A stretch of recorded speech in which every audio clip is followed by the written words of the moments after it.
Ok, question suivante. À quoi ça sert de s'incarner? À quoi ça sert de s'incarner? En fait, la question, enfin, je l'ai eue sous d'autres formes.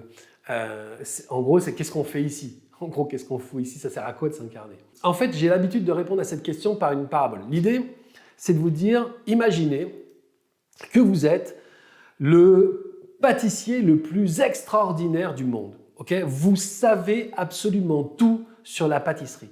Vous savez comment on monte des œufs à la neige, comment on fait une ganache, comment on fait une crème, comment on fait machin, comment... Vous savez exactement tout faire, mais vous ne l'avez jamais fait.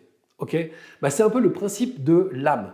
L'âme a la toute-puissance et la conscience absolue de toute chose. Toutes les connaissances, l'âme les a. Mais elle n'a jamais fait l'expérience de ces connaissances-là. Eh bien, comme un pâtissier qui serait le champion du monde de la théorie et qui serait jamais rentré dans une cuisine, à un moment donné, incarner, c'est venir faire l'expérience dans le réel.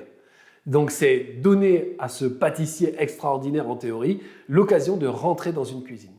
Et avant de rentrer dans une cuisine, on va lui demander à quel degré il veut se challenger. Donc, soit il va rentrer dans une grande cuisine dans laquelle il aura tous les accessoires, tout ce qu'il veut, soit il va rentrer pour se challenger dans une cuisine où, effectivement, il va peut-être un peu galérer, ou même carrément dans une cuisine où il n'y aura rien. Peut-être même on va le mettre dans un garage. L'idée, c'est qu'il vienne se challenger pour faire l'expérience de sa toute-puissance et de ses connaissances infinies. Donc, c'est ça l'incarnation. Donc, évidemment, quand il va rentrer dans cette cuisine qu'il aura choisie, c'est-à-dire le terreau, comme nous on choisit en fait nos parents, on choisit l'environnement dans lequel on va vivre et qui correspond à notre propre challenge nous en tant qu'âme, lui il va rentrer dans la cuisine qu'il aura choisie. Imaginons qu'il choisit une cuisine moyenne, en fait il va découvrir ce que c'est que de casser des œufs.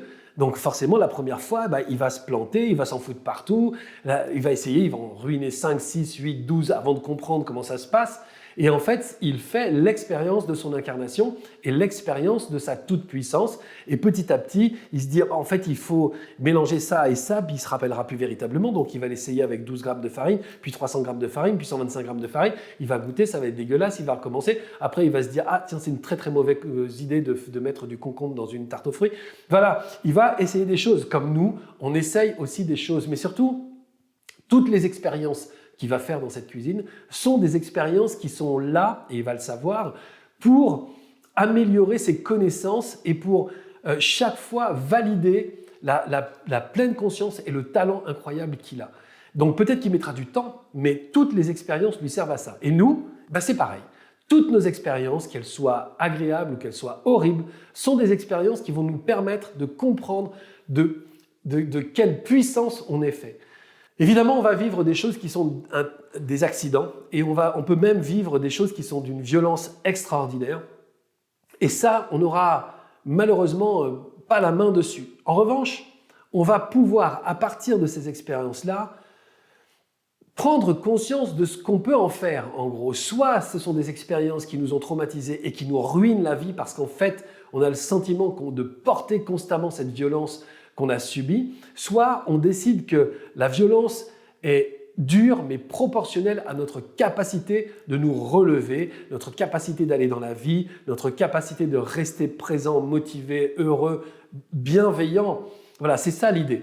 Donc lui, c'est pareil, quand il est dans sa cuisine, le pâtissier en théorie génial, là, quand il est dans sa cuisine et qu'il se casse 3 œufs, 5 œufs, 10 œufs et qu'il n'y arrive pas, il peut aussi envoyer tout foutre en l'air et puis rester dans un coin de sa cuisine en disant « Putain, moi qui pensais que j'étais le meilleur pâtissier du monde, finalement, je suis qu'une merde ».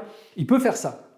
Mais il peut aussi se servir de tout ce qu'il apprend dans cette cuisine pour à chaque fois améliorer sa conscience, sa passion, enfin tout ça quoi. Il y a beaucoup d'anecdotes comme ça de gens qui ont réussi, à qui on dit ça a été dur.